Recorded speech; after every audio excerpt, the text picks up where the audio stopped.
A devoted family man suddenly disappears. He promised to come get the kids, and he never came. She contacted his family, his friends. She was actively trying to find him.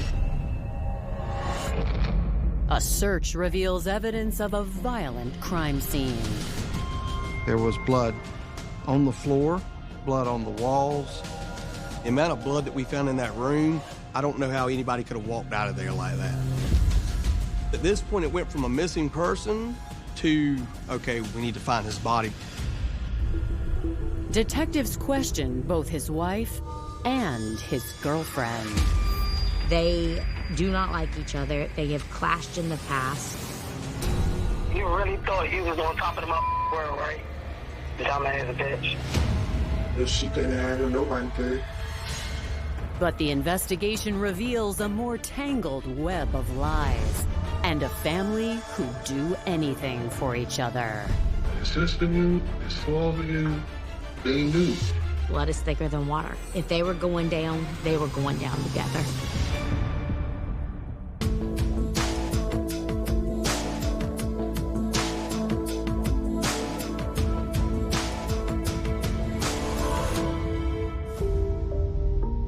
Georgetown, South Carolina is a small town where everyone seems to know each other's business. But on March 9th, 2017, one resident somehow disappears without a trace. Brittany Green came in to the Georgetown County Police Department to report a missing person. This man is Leon Harrison Jr., JR as everybody called him. Brittany Green had dated JR. They were both in each other's past, but they had 2 children together. She says the last time she spoke to JR was on February 25th, nearly 2 weeks ago. I told the detective that he promised to come get the kids, and he never came. He didn't reach out and say why. We was very, very concerned because we know that wasn't like him. She called JR multiple times. She contacted his family, his friends. She was actively trying to find him through the community. However, no one close to JR has seen or heard from him in the last 2 weeks either. The detective did ask why we took so long to come to the police about him. I told them because JR lost his phone one point in time, and it took him like a couple of days to come to the house to let us know. But I just thought that that could have been the case, or he got caught up with work. But as the days went by, we knew something had to go wrong. That's when we started to get worried.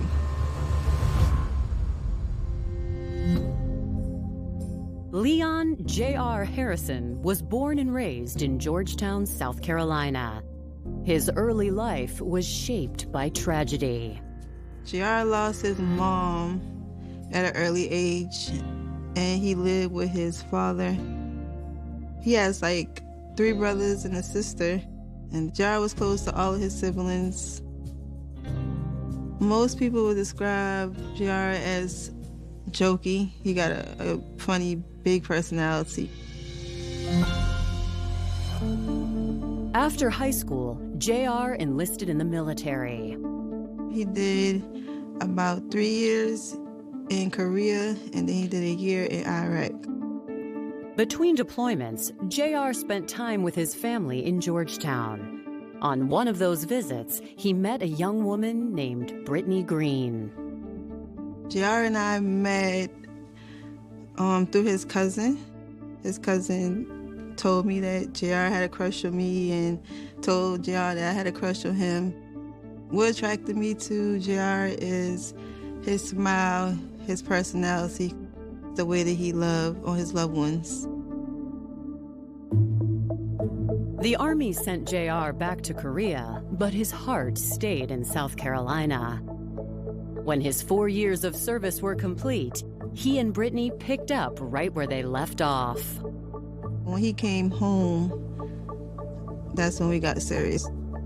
It was the year 2005, and I found out I was pregnant, and he was excited. He was ready to be a father and build a family.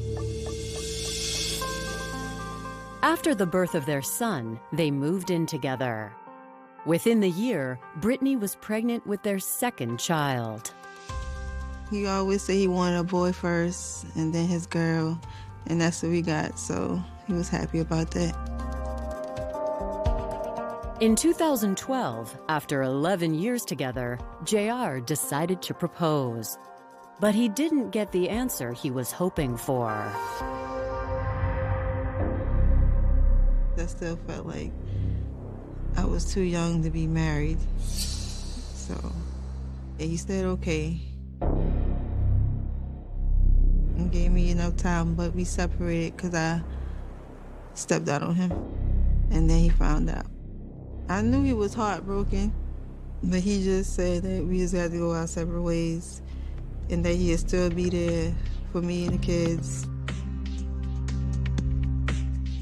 He remained a good friend to Brittany and a better father to the kids. By 2013, JR was looking for love again. He found it in 29-year-old Taish Rue, a single mother of 5 working as a security guard at the Georgetown steel mill. Like JR, she wanted someone to build a life with, and within a year, they married. JR was definitely a family man. That's what he wanted, marriage and stuff like that. So he was happy with his life at the moment. Over the next 3 years, JR did his best to balance the responsibilities of 2 families. During that time, he was more so just focused on his kids and not really being friends with me because he was married and she didn't want a friendship with us. It was kind of like, I'm gonna respect my wife and just it's gonna be about the kids. That devotion to his children is why loved ones are so troubled by his disappearance. I really had to talk to my kids every day and just pray with them and give them hope. Maybe he's out of town, on a job or something. It's been 12 full days since the last time anyone has seen or talked with JR. So that has got to have a real doom-like effect on anyone that's looking. As a part of the missing persons report, Brittany provides detectives with every detail she can think of. Brittany starts talking about JR's identifiable markings on his body, and one in particular is going to be a tattoo on his forearm that is a remembrance to his mother. We asked him, is he currently married? Is he seeing anybody? And she did tell us that he was married to Taish Rue. We looked up her information. She was actually at work as a security guard at the steel mill. Police immediately contact Taish to see if she knows where JR is. She says, I've been out of town. I had to go pick up my kids in D.C. She did add that she was concerned about not hearing from JR. She said that she did reach out to JR several times by calls and text, but to no avail. Taish comes in after her work shift for a formal interview. She says she hasn't heard from JR since she left town 17 days ago. Okay, why did you not come to the police department or call and report it missing? I just assumed that this was just another escapade. According to her, they'd agreed to have an open marriage. But she recently caught him breaking the rules of their arrangement. Taish was okay with Leon having a relationship outside of their marriage so long as it didn't become where he would call her his girlfriend. She says that she suspects that he is involved with another woman. According to Taish, his cheating caused them to separate about 6 weeks ago, but recently they began to patch things up. They started to reconnect. They went back and forth, and she kept saying that she wanted him back in her life. Taish explains that on the night JR vanished, they'd made plans to try and reignite their romance. So on February the 25th, at about 10 o'clock at night, JR comes over to her house with her kids, her brother, and her dad there. Taish says she was working late that night and raced home right after her shift was over. But when she got there, she found JR talking to someone else on the phone. I realized that he was holding too much female. I was kind of upset and angry at that. And the altercation ensues, and she tries to take the phone from him. After the argument, he goes inside, grabs his belongings, and he left down the sidewalk. And that was the last time she seen him. On the phone, anybody told you was telling anybody on the phone? Yeah, that girl, Rosario. Coming up, investigators learn the details of a volatile romance. It was the wife, and she started talking to the And a suspect emerges. Do you have any idea of anyone that would have wanted to do harm to JR? And immediately she says yes.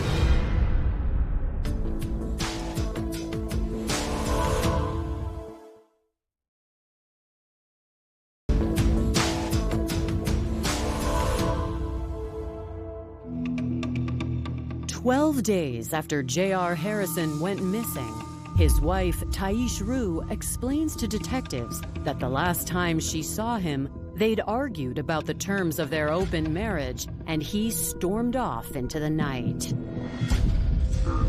I didn't stop him because usually it's not getting me anywhere doing it. If he's going to leave, he's going to leave. Okay. Like I said, it happens so often, I'm just used to it.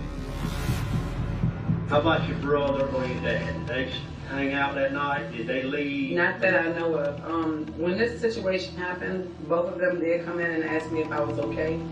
And I said, I'll be fine. And I went to sleep. Investigators asked Taish about the woman JR was speaking to on the phone, Rosario. I was angry at the time that he was still talking to the same female. I've tried to reach out to this female once before when I first found out about her in June. She believed Rosario was a person who he was having a relationship with, and she even went into to describe her as the crazy girlfriend. She tells them that Rosario is jealous and that she believes that Rosario meant to harm JR. Detectives run a record search for Rosario's last known address. She agrees to come to the station and answer questions about JR's disappearance. She says, I haven't seen JR either, but we were romantically involved and were really hitting it off well. She was working as a cashier for McDonald's. And so he comes through the drive-thru at 4 a.m. one morning and was just starstruck. Rosario did seem very concerned, very heartbroken that he was missing and that she had not heard from him. Why have you not come forward before we contacted you to say, hey, something's wrong? I don't know what we're going through that. Well, for one, because he's still married, and I didn't want to interfere in that. And like I said, at first I thought it was just maybe he was embarrassed or trying to let it die down because he knows his wife is like crying out loud. Rosario says the last time she saw JR was also Saturday the 25th, 12 days before he was reported missing. They spent the day together. Then around 9 p.m., she dropped him off at his father's house. A short time later, she got a call from JR's phone, but he wasn't the one on the other end. This had been after 10 by now. And it was the wife. And all I said was hello, and she started talking. We all thought y'all were smarter than me. Taish was ranting and raving and cursing her, basically saying, "You think you're going to have my man, and I can tell you that you're not." How long has she known about you? Well, me and him have been dating personally like a year and 3 or 4 months, so I say at least 2 months. Tell me about when she found out about you, how that go down. If I'm not mistaken, he told her. Is this the first time you ever talked to this woman? No. Oh, okay. And I hung up the phone, and then she called back maybe like 5 minutes after, and I didn't answer. Those calls went to voicemail. So police were able to get those, and obviously it shows Thais is very angry. You really thought he was on top of the world, right? Dumbass bitch. She says, "You think I'm scared of you," and then uses a lot of expletives to explain how JR loves her and is staying with her. Rosario says she never heard from JR again. She had called him numerous times with no answer, which was, you know, one of the reasons why she believed they had just got back together, and she was going to respect that. As one of the last questions that they would have is, do you have any idea of anyone that would have wanted to do harm to JR? And immediately she says yes. He once mentioned that his wife said that, you know, if she couldn't have him, nobody could.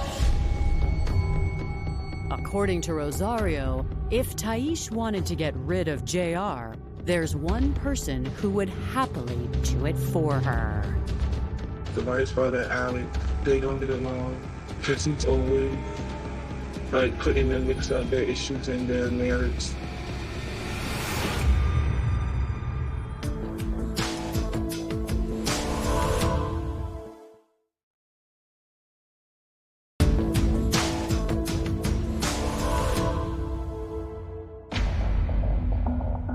After concluding Rosario's interview, there is no evidence suggesting she was involved in the disappearance of her boyfriend, J.R. Harrison.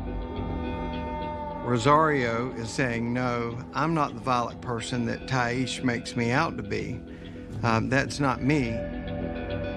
You have Rosario throwing in Alex Jr. into the mix, also alleging that he and JR have an entire history of beef between each other. Hoping to gain neutral insight, detectives talk to the other woman in JR's life, the mother of his children, Brittany Green. Do you know of anybody who would be against him? Alex, her brother. They didn't get along? We was going through separation a couple months last year. Then he went to his father's house for Alex week. Alex came over there, loud him out, then he threw it, went to find him. Alex started over saying. Police went and talked to a lot of the family members, sort of painting the same picture, a really volatile, terrible relationship between JR and Alex Jr.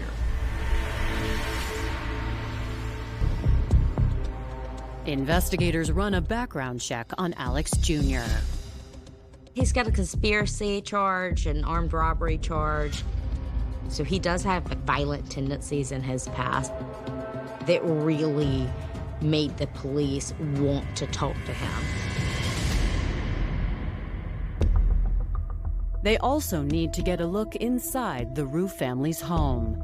It's the last place anyone saw JR, and one of the places he would occasionally stay before he disappeared. He was in and out of the house. He also was living with Rosario at this point in time. Police obtain a search warrant, and on the evening of March 10th, Alex Rue Sr., Taisha's father, grants them access to the residence. At the rear of the house was actually Miss Taisha Rue and JR's bedroom. Immediately, what looked out of place is that there was a rug over a carpeted area.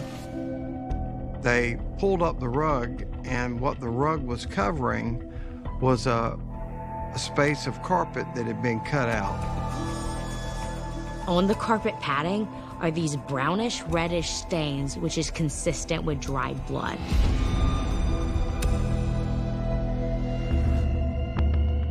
So at this point, we started looking everywhere. We pulled out all the bed linens, we checked the box springs, we checked the frame of the bed.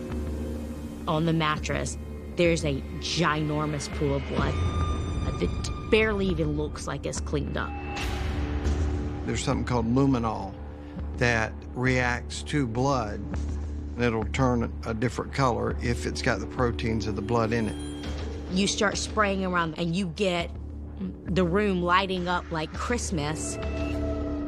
There was blood on the floor, there was blood on the walls, on the bed. I mean, the amount of blood that we found in that room, I don't know how anybody could have walked out of there like that. It went from a missing person to, okay, we need to find his body because somebody did something very violent to him, and it happened in that bedroom.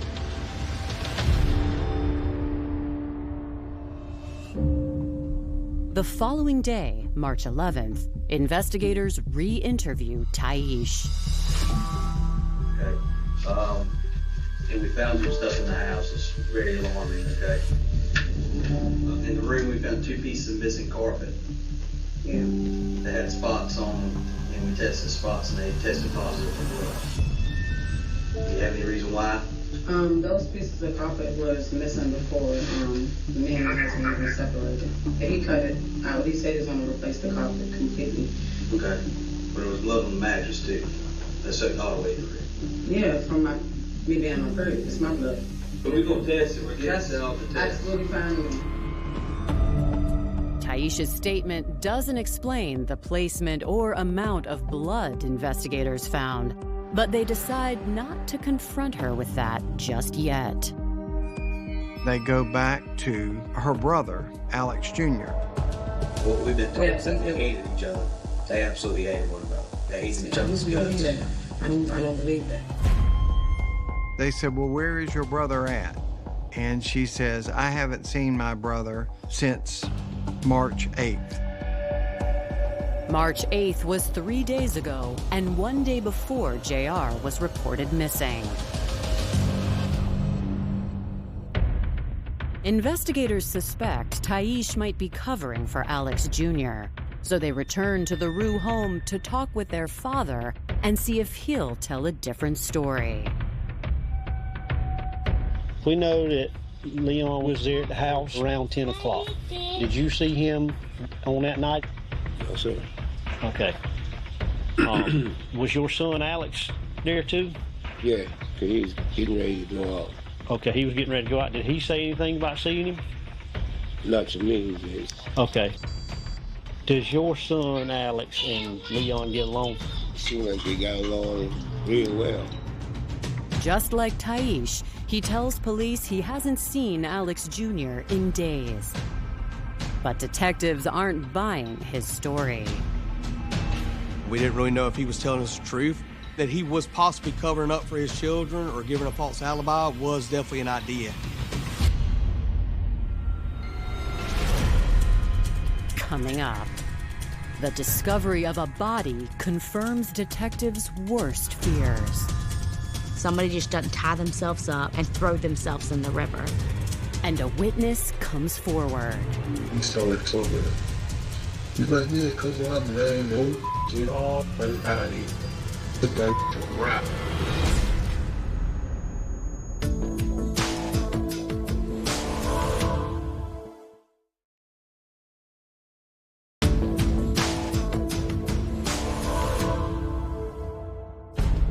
On March 12, 2017, 3 days after J.R. Harrison was reported missing, investigators receive an urgent call. The police department received information that morning that a property owner located what appeared to be a body floating in the Black River right by his dock, which would have been probably about 10 to 15 miles from the city. The sheriff's office and DNR officers responded to the scene. They get a boat and they do a recovery. Rescuers find the body of a black male floating in the water. One feature immediately stands out. Brittany Green, she told the police about JR's tattoos, and one in particular, a tattoo on his forearm that is a remembrance to his mother. The tattoo was the way that the body was identified. It's readily apparent by the decomposition of the body that this didn't happen yesterday, that this body has been here for a few days. The decomposition made it very difficult to zero in on the cause and manner of death. The pathologist is unable to identify a cause of death. But one thing is clear to detectives. This was no accident.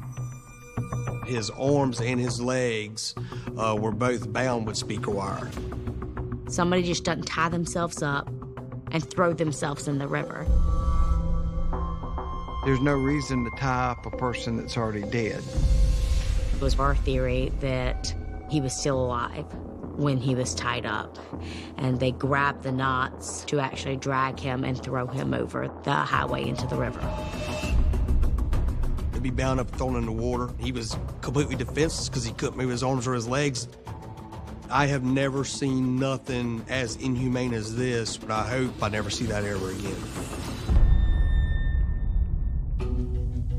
Detectives have already gotten statements from Taish and Alex Sr., but so far, they've been unable to locate Alex Jr. to question him. Now, it was very important to talk to Alex Fruit Jr. We need to get an alibi from him, and we need to try to do it, like, now. Lo and behold, he is locked up in the Georgetown County Detention Center. He was arrested on an unrelated warrant for stealing some money from a gas station he worked at. In a strange coincidence, Alex Jr. posted bail that very day, so detectives bring him in to finally get a statement. We got a body that was pulled out of the river. The last person supposedly that seen him was you and your sister. I didn't see it. I heard that he was outside. Arthur, you was sister. JR ever come inside? I never seen him. If he did, I never said, because I was in my room. When I went home, I went straight to sleep. I fell asleep in my clothes on.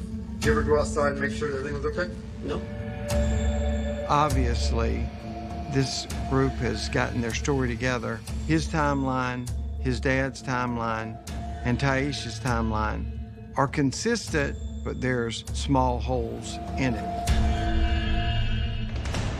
When news of JR's murder spreads through the small town, a friend of Alex Jr., Antoine, comes forward with information that shatters the Rue family's claims. One day in March, Antoine's brother asked if they could ride to Myrtle Beach to go get some furniture for his girlfriend. Antoine asked Alexander Rue Jr. if he would go with them. On the way there, JR came up. He saw it something. He's like, yeah, because I'm laying there. Shit all, everybody.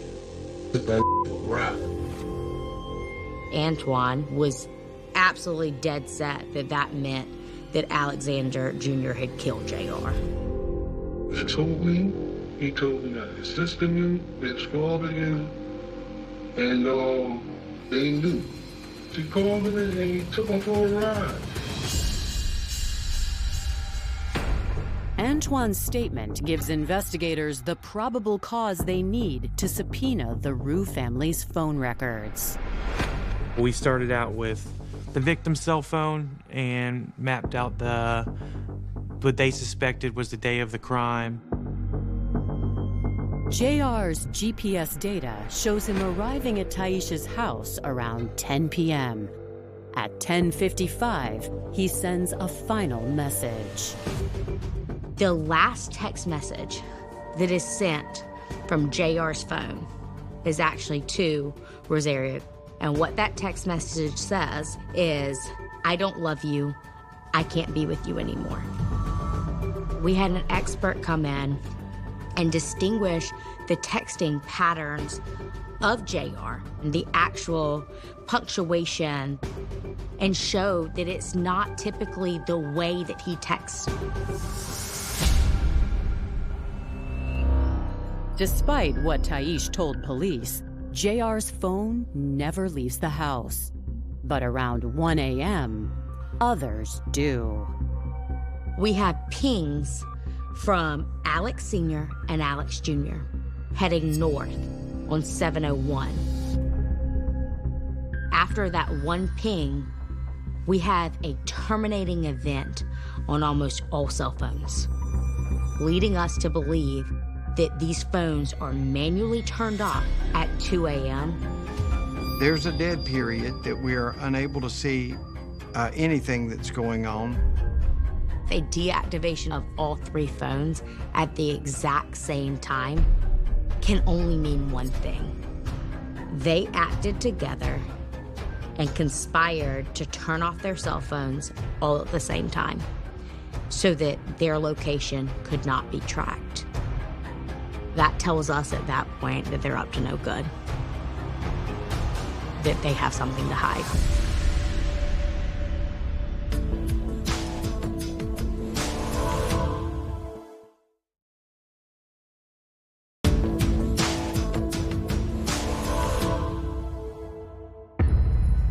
After analyzing all the evidence, detectives are convinced the murder of J.R. Harrison was a family affair. Taish Rue was not telling the truth about her brother's location or her father's location, and then the brother and father wasn't telling the truth about both of their locations. When lab results come in on the blood found in Taish and J.R.'s bedroom, they're even more certain the murder occurred there. So investigators had to actually go and send this blood to a private lab, and it came back as being JR's blood.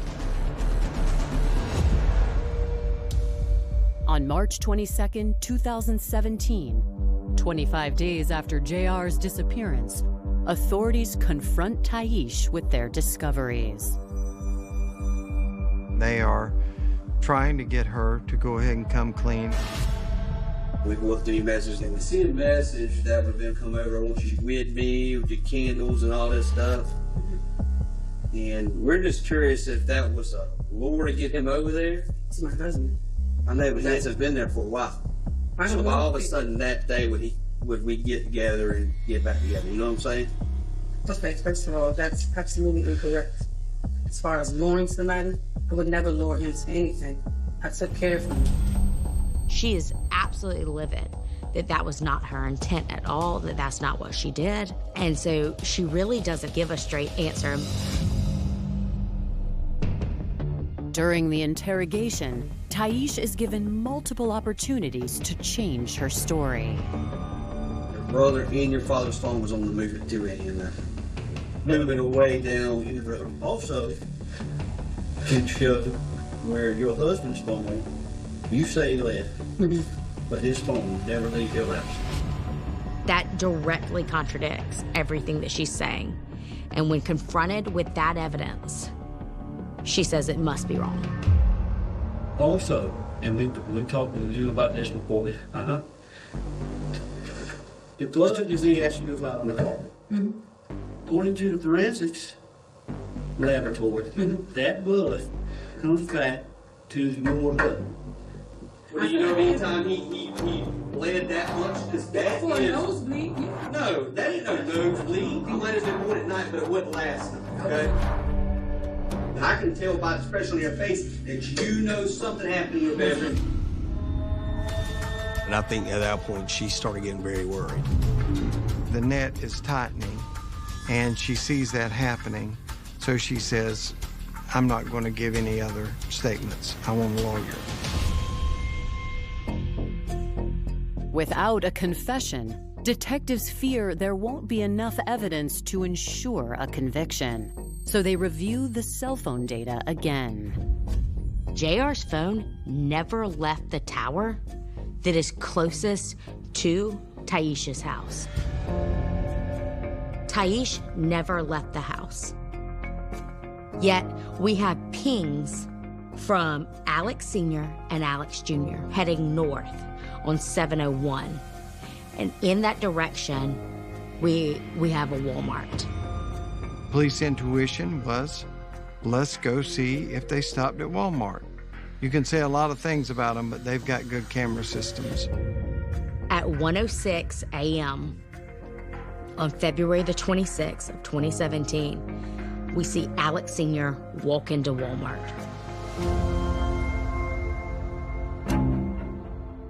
Investigators watch as Alex Jr. appears on camera with his father.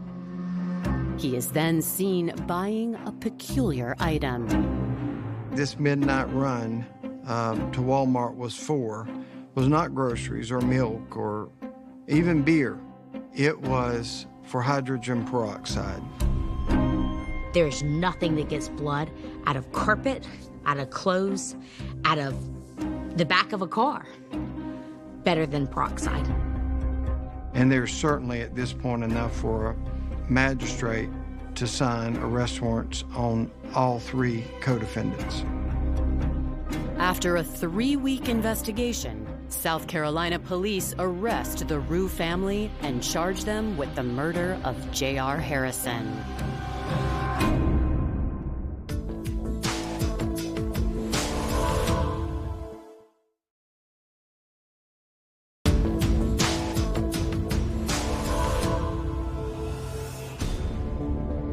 By April 9th, 2017, Taish Rue, her father Alex Sr., and her brother Alex Jr.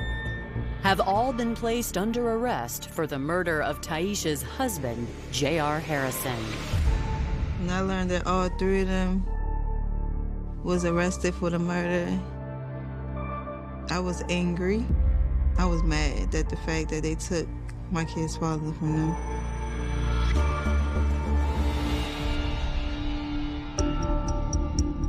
Due to the complexity of trying 3 defendants at once and delays due to COVID, the trial doesn't start until 4 years later, on October 11th, 2021. Almost everything that we had was circumstance. And it was really important to us to show what those circumstances were. Prosecutors argue that the text history between Taish and JR show her to be a woman desperately trying to win back her husband. And when she realized she was losing him to Rosario, she snapped. But I do think it would have been different for her if he was going around and having relationships with multiple different women. But she saw the I love yous. She saw, I can't live without you. And that's really what caused her jealousy to come to a head. She snapped not because of love. She snapped because of control. She didn't want anybody else to have him. It's our belief that she lured him over there with the promise of sex, but the real purpose was much more sinister, and that was to exact revenge. We theorized that they got into a fight, Taish stabbed JR, and that it wasn't that deep of a wound, but that at that point, she feared that she was gonna go to jail. And so her brother and her dad tied him up, and he started to bleed out at this point. They then wrapped him up and drove him to the bridge and threw his body over.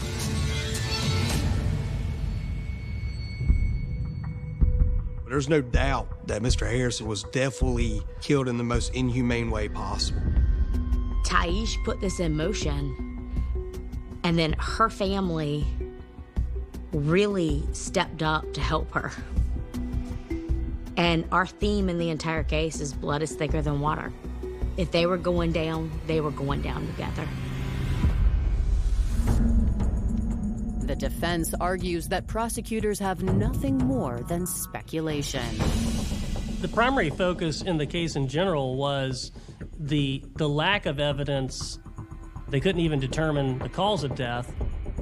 You would assume that the jury would want to know how a person died in order to determine whether he had been murdered.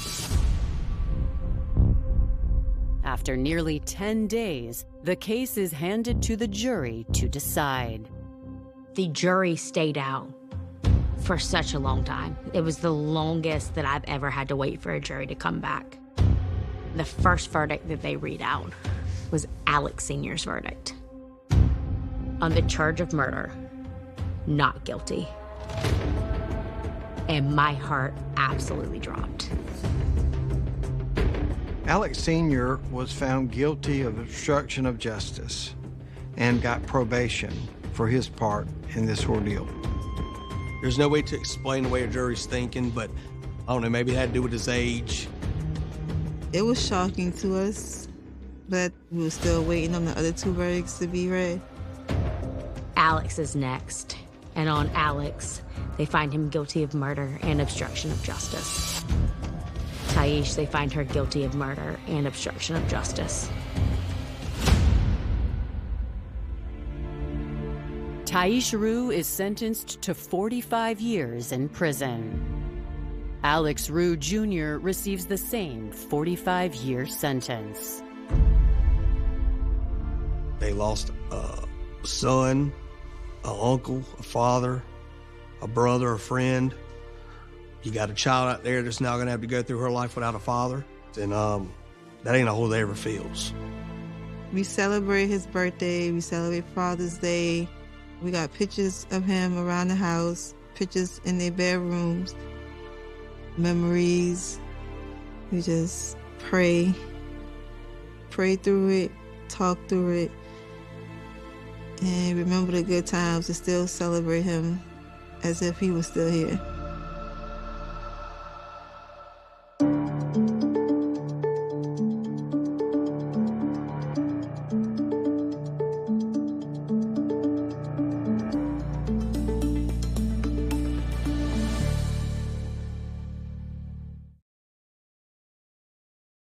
The quiet suburbs represent a powerful dream of security, order, and predictable happiness.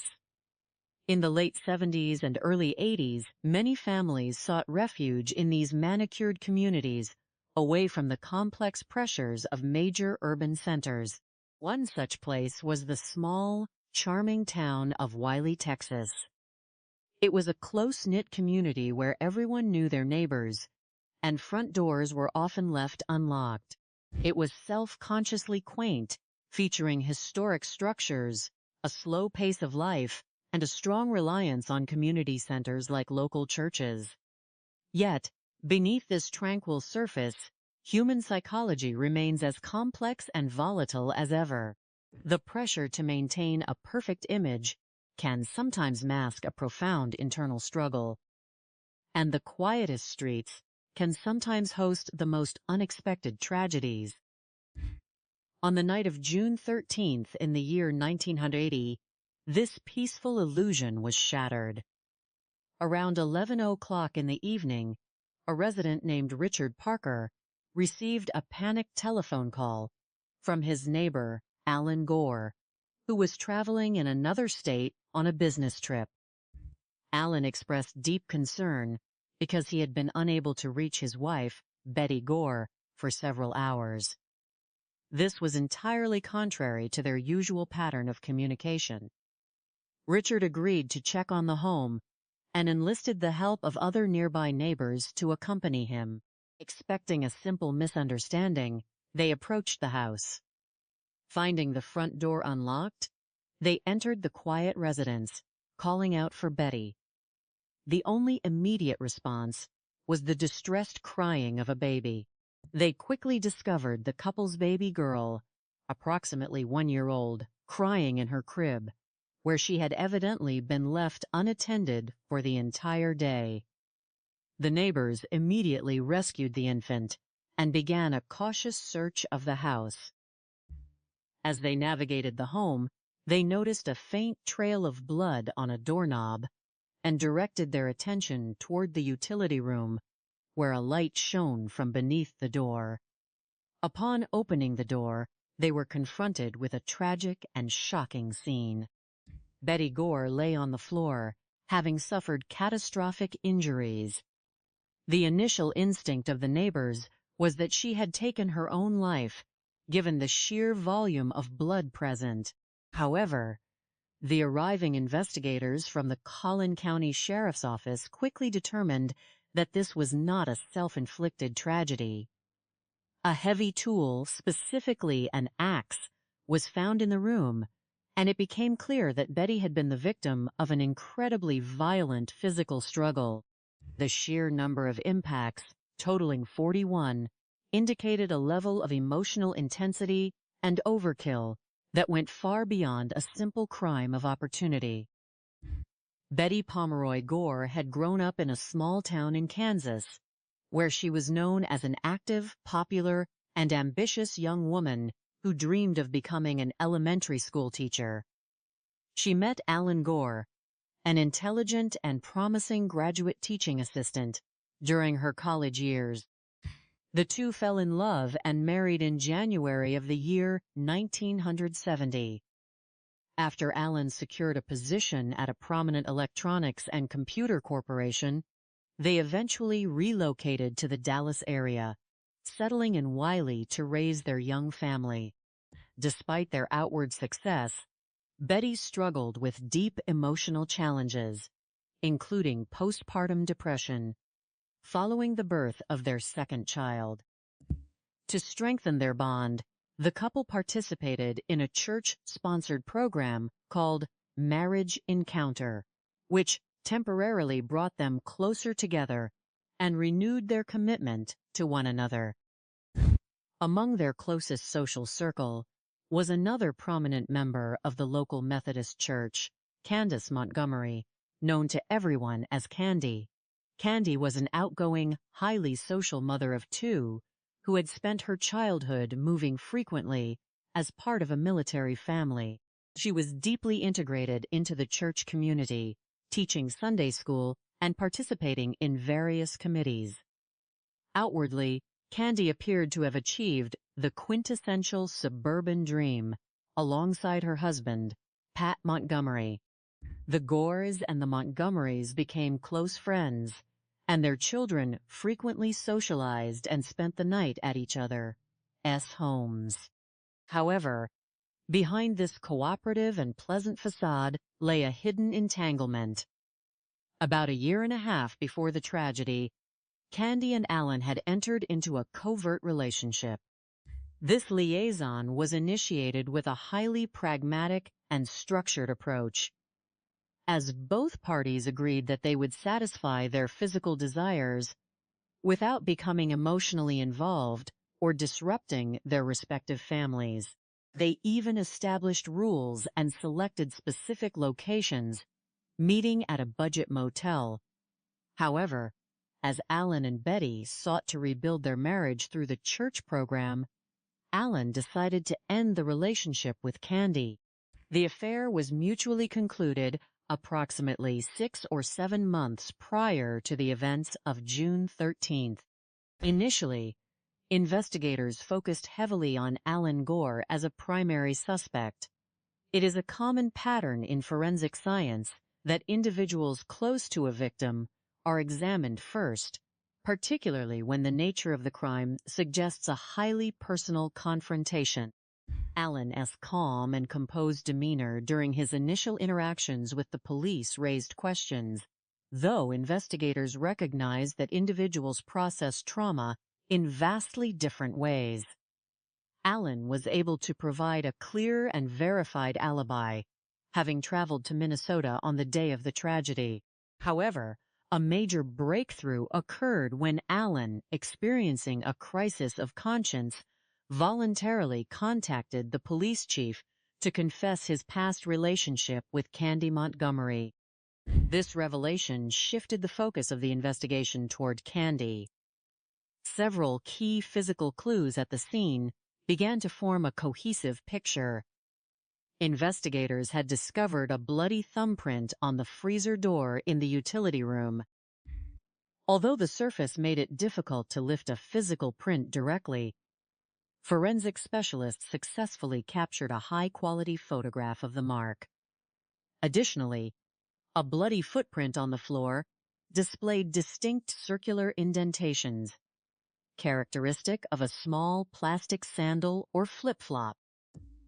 Further investigation in the main bathroom revealed traces of blood and hair in the shower drain, suggesting that the perpetrator had attempted to wash away evidence of the struggle before leaving the home. When investigators first interviewed Candy, she explained that she had visited Betty S. home on the morning of June 13th to retrieve a swimsuit for Betty S.'s daughter, who was planning to attend a swimming activity. Candy maintained that the visit was brief and entirely amicable. However, a young child in the neighborhood reported seeing Candy leave the house around 11 o'clock in the morning. Furthermore, a close associate of Candy noted that when Candy returned to her church duties later that day, she had changed her clothing into a long-sleeved outfit that seemed unusually warm for the hot summer weather. After comparing the photographed thumbprint with the prints Candy had voluntarily provided during her initial interview, forensic experts confirmed a positive match. The size of the footprint also aligned perfectly with Candy's shoe size, which was a size 5. On June 27th, exactly 2 weeks after the tragedy, Candy Montgomery was arrested and charged with the murder of Betty Gore. The trial, which began in October of the year 1980, became a national sensation. The defense team presented a defense that shocked the community, admitting that Candy had indeed caused Betty's death, but asserting that she had acted entirely in self-defense. According to Candy's testimony, when she arrived at the home to collect the swimsuit, Betty confronted her directly about the past affair with Alan. Candy claimed that Betty fetched an axe from the garage and initiated a physical confrontation, striking Candy's toe. Candy testified that she managed to wrest control of the tool and, in a state of sheer panic and defensive terror, struck Betty repeatedly. To explain the extreme nature of the physical struggle, the defense introduced testimony from a psychiatrist who had evaluated Candy under hypnosis. The expert proposed that the confrontation had triggered a deeply repressed childhood trauma within Candy, specifically a gesture made by Betty during the struggle. A silencing sound supposedly unlocked a dissociative reaction, causing Candy to lose conscious control of her actions and react with overwhelming force. The jury, comprised of local residents, deliberated for several hours before delivering a verdict of not guilty by reason of self-defense, a decision that sparked widespread disbelief and intense public debate throughout the community. To understand why such tragedies occur in seemingly serene environments, we must analyze the social and psychological pressures inherent in suburban life. The desire to maintain an unblemished public persona can lead individuals to suppress genuine emotional distress, dissatisfaction, and conflict. When healthy avenues for communication and emotional release are absent, these suppressed feelings can build up over time, eventually erupting in sudden, catastrophic events. This underscores the critical importance of mental health awareness, open family dialogue, and accessible support systems within communities. The resolution of this case highlights the vital role of meticulous physical evidence in criminal investigations. Despite the perpetrator's calculated attempts to clean the scene, wash in the shower, and change clothes. The transfer of physical evidence remains nearly impossible to prevent entirely. The preservation of the bloody thumbprint, the identification of the specific footwear pattern, and the recovery of trace evidence in the bathroom drain were the decisive elements that allowed investigators to identify the suspect. This demonstrates that even the most superficially clever attempts to conceal a crime will ultimately fail when confronted with systematic forensic analysis.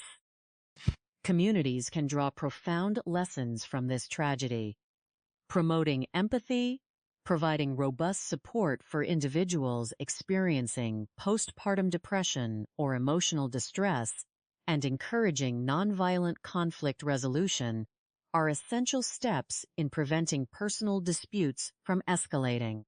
For law enforcement, the case illustrates the value of rapid forensic preservation and the necessity of looking beyond outward appearances and social status. By combining objective physical evidence with deep psychological profiling, modern police forces can resolve complex cases more swiftly and ensure that justice is served. The suburban landscape has long been romanticized as the ultimate sanctuary of the modern family, a place where manicured lawns, quiet streets, and tight-knit community bonds offer a peaceful refuge from the chaotic pace of metropolitan life.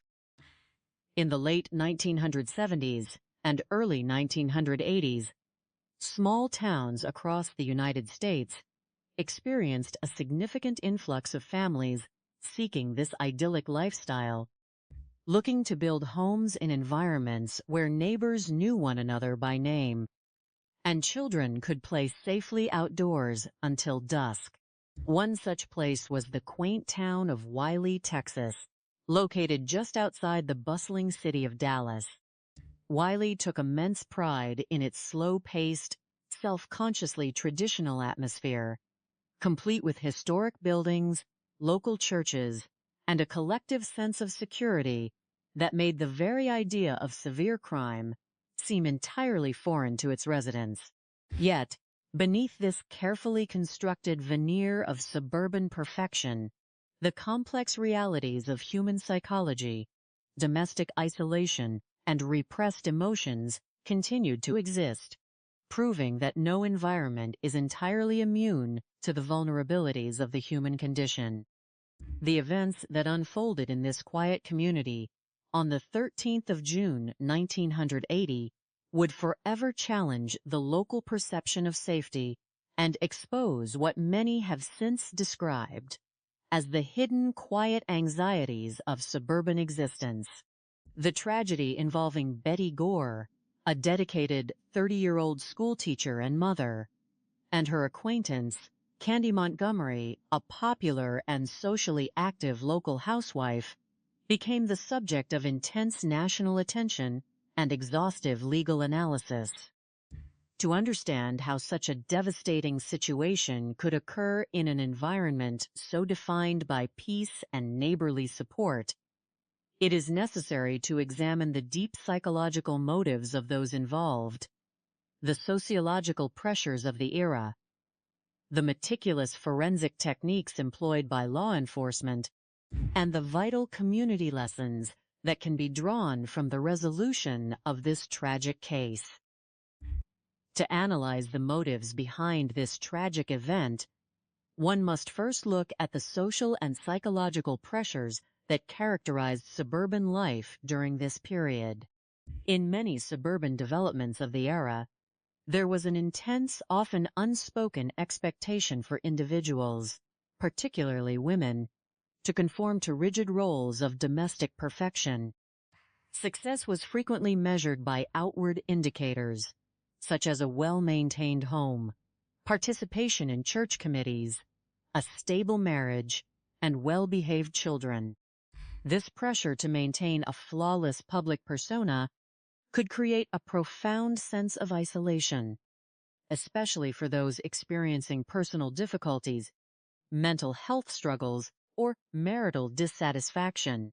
Betty Gore was a warm, highly motivated elementary school teacher who had grown up in a small town in Kansas, where she was widely popular and deeply involved in school activities, theater, and student council. After marrying Alan Gore, an ambitious electronics professional, in January of 1970, she envisioned a life-filled vie capite, hot professional success, and domestic happiness. However, as the years progressed, Betty struggled with deep periods of postpartum depression following the births of her children, a condition that was significantly less understood by society and medical professionals at the time than it is today. This struggle, combined with her husband's frequent business travel, left her feeling increasingly isolated and emotionally disconnected within her marriage. In contrast, Candy Montgomery, who had settled in Wiley v. Cape Tehat, her husband and children, managed the pressures of suburban life by cultivating an energetic, highly social, and outwardly rebellious personality. Having grown up in a military family that relocated frequently, Candy had developed a sophisticated ability to adapt to new social environments, projecting a highly likable, outgoing image. She was deeply involved in her local church, teaching Sunday school, singing in the choir, and organizing community events. Yet, beneath this active and seemingly fulfilled exterior, Candy harbored a deep sense of boredom and a craving for personal excitement that she felt was lacking in her structured, predictable life. This search for stimulation eventually led her to seek an extramarital relationship, choosing Alan Gore as a partner after a chance interaction during a church sporting event. The relationship, which began after a series of highly structured, almost business-like planning sessions, was established with the explicit agreement that it would remain entirely physical, without any emotional or romantic entanglement that could disrupt their respective families. The frequent occurrence of such interpersonal conflicts in suburban settings often stems from the dangerous practice of compartmentalization. When individuals feel unable to express their true feelings, frustrations, or desires within their primary relationships due to the fear of social judgment, they may seek secret outlets, creating parallel lives that are completely separate from their public identities. This division creates a highly unstable emotional dynamic. While Alan and Candy eventually agreed to end their relationship after participating in a church-sanctioned marriage enrichment program that successfully revitalized Alan's commitment to his wife, the unresolved psychological tensions, guilt, and hidden truths remained beneath the surface, waiting for a catalyst to bring them to light. On the evening of June 13, 1980, the consequences of these hidden dynamics manifested in the most tragic manner imaginable. Alan Gore, who was traveling on a business trip in St. Paul, Minnesota, became increasingly alarmed when his repeated telephone calls to his wife went unanswered for several hours.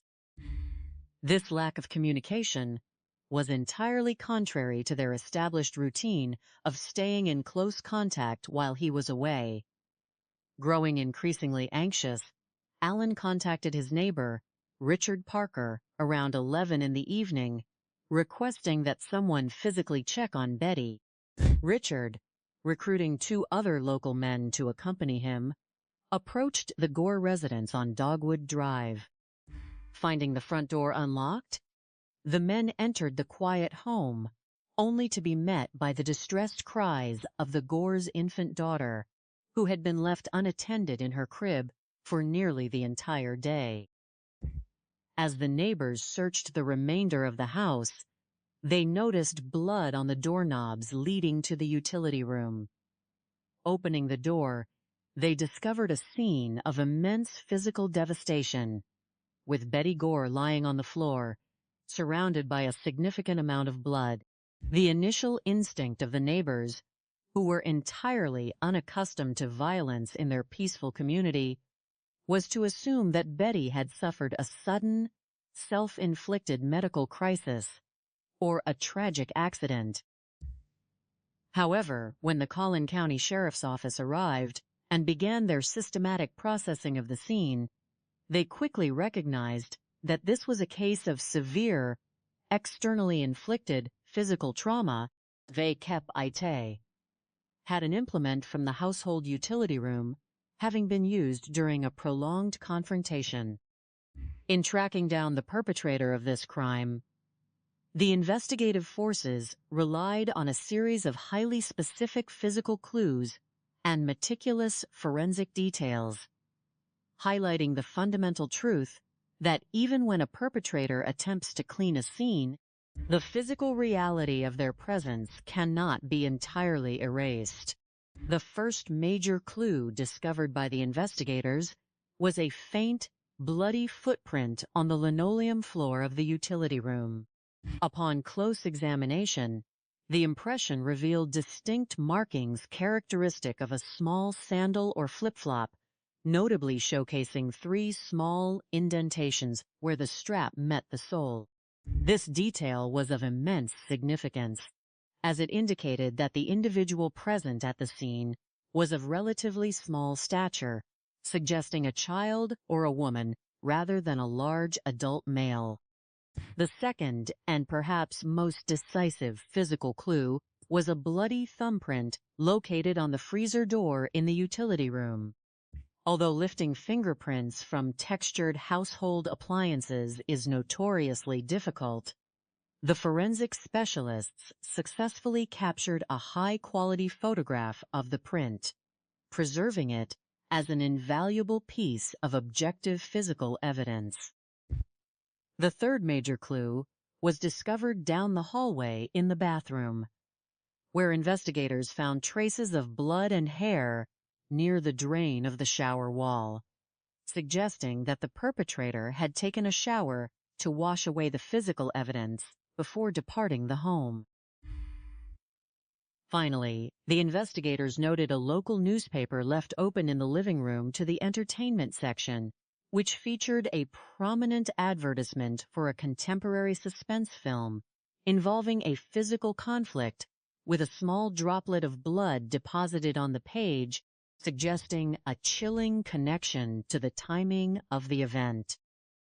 The sophistication of the criminal in this case presents a fascinating psychological paradox.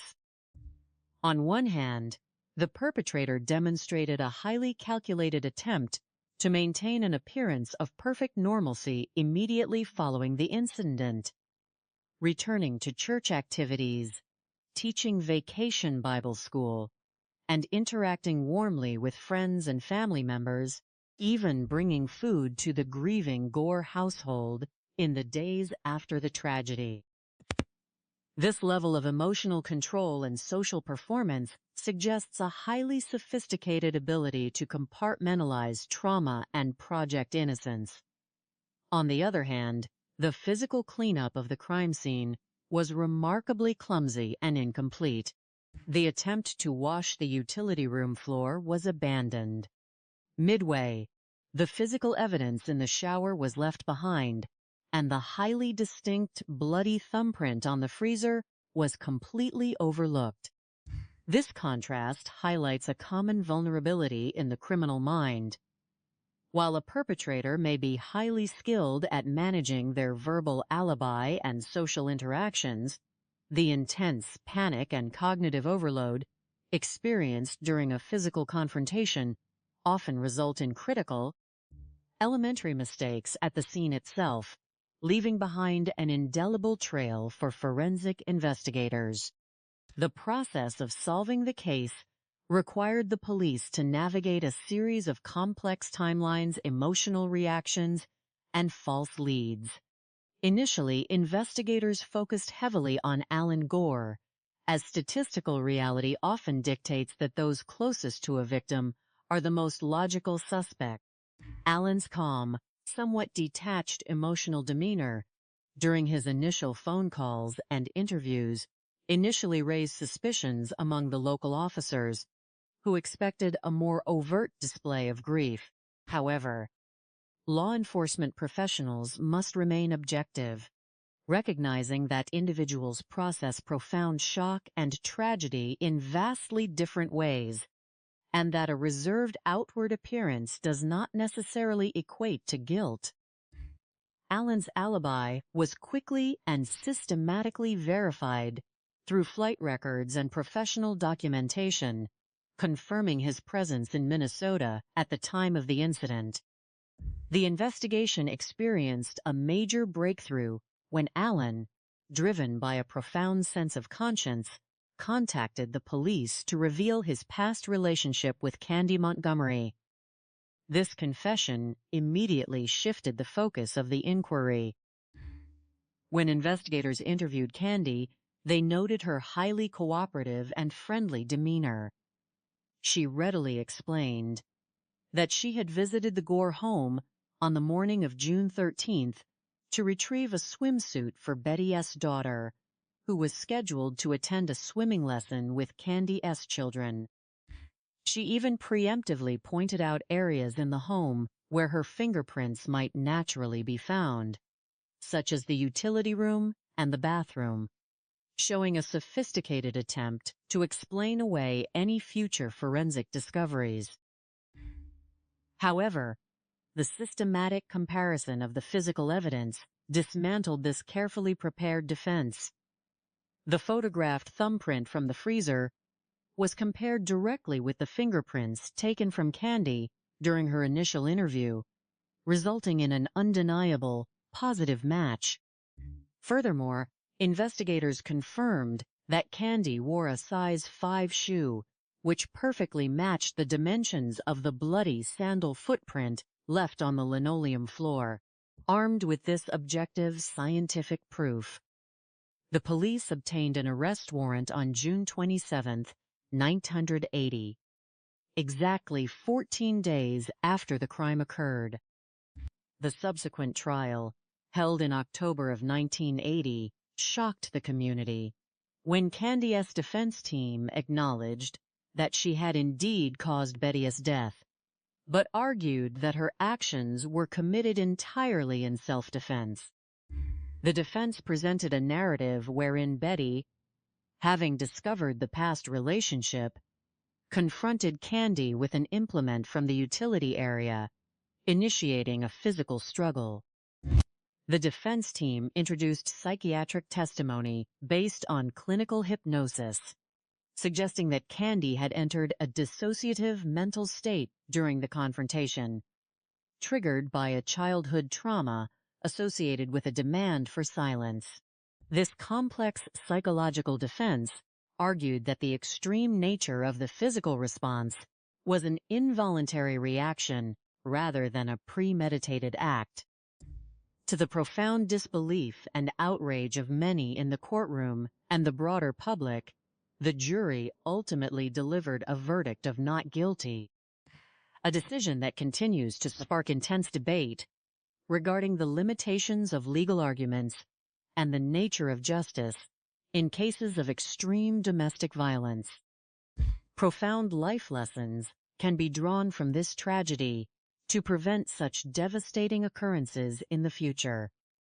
First, the case highlights the critical importance of mental health awareness and the need for accessible, stigma-free support networks within communities. Betty Gore's struggles with postpartum depression and isolation, and Candy Montgomery's repressed frustrations and extreme compartmentalization, represent psychological pressures that, when left unaddressed, can distort human judgment and lead to catastrophic emotional breakdowns. Communities must actively foster environments where individuals feel safe, discussing their mental health struggles, marital difficulties, and emotional vulnerabilities without fear of social judgment or ostracization. Second, the tragedy underscores the dangers of deceit and the erosion of trust within personal relationships. clandestine actions and hidden betrayals create a toxic foundation of guilt, anxiety, and resentment that can easily escalate into physical conflict when exposed. Open communication, mutual respect, and the courage to address marital dissatisfaction directly through professional counseling or amicable separation are essential to preventing the buildup of the intense emotional pressures that preceded this event. For the law enforcement community, this case offers invaluable experiences on how to catch perpetrators of severe crimes more rapidly and efficiently. The successful identification of the suspect in this case was directly attributable to the systematic, meticulous preservation and processing of the crime scene. Even in 1980, the careful photography of the bloody thumbprint and the precise analysis of the shoe impression proved to be the decisive factors that overcame a highly polished social alibi. Modern police forces can build upon these experiences by continuing to prioritize advanced forensic science, including high-resolution digital imaging, rapid DNA sequencing, and automated fingerprint identification systems, which can process physical clues in a fraction of the time. Additionally, the case demonstrates the vital role of cognitive interviewing techniques and behavioral analysis. Investigators must look beyond initial emotional presentations, recognizing that guilt or innocence cannot be accurately gauged by how conventional an individual's display of grief appears. By focusing on verifiable timelines, physical evidence, and the systematic elimination of alibis, while remaining attentive to sudden disclosures of personal secrets, law enforcement can quickly cut through deceptive social personas to uncover the objective truth. Ultimately, the story of Wylie, Texas, serves as a solemn reminder of the complexities of the human psyche and the profound responsibility of communities to support one another. Vecapte. Hat genuine empathy and understanding. While the legal verdict in this specific case left many feeling that true justice remained unfulfilled, the memory of Betty Pomeroy Gore lives on through her family, her former students, and all those who remember her as a warm, bubbly, and dedicated teacher. By honoring her legacy and learning the deep psychological and social lessons of this tragedy, society can work to ensure that the quiet neighborhoods of the suburbs remain true sanctuaries of peace, safety, and mutual support. The desire for a quiet, predictable existence often leads people to the tranquil landscapes of suburban developments, where manicured lawns and friendly neighborhood exchanges suggest a life free from profound conflict. In the late 1970s and early 1980s, small towns on the outskirts of major metropolitan areas, such as the community of Wylie, Texas, represented the pinnacle of this domestic ideal. These locations were characterized by close-knit social circles, active participation in local religious congregations, and a collective commitment to raising families in an environment of safety and mutual support. However, beneath the serene surface of these beautifully planned neighborhoods, human complexities, emotional vulnerabilities, and hidden grievances can accumulate, occasionally culminating in unexpected tragedies.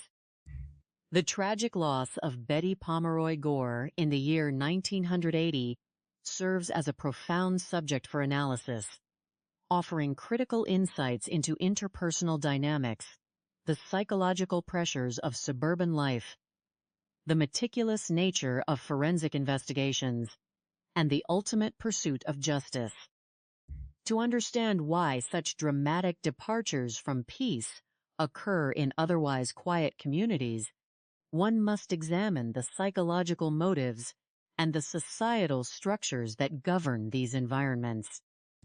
Suburban life, while offering stability, can sometimes foster an environment of intense social expectation where individuals feel compelled to maintain an flawless facade of happiness and success. When personal difficulties, marital dissatisfaction, or mental health struggles arise, individuals may feel isolated, believing that admitting to these challenges would disrupt their standing in the community. In this specific case, the pressures of maintaining a successful marriage, managing the demands of parenthood, and coping with postpartum difficulties created an atmosphere of silent strain.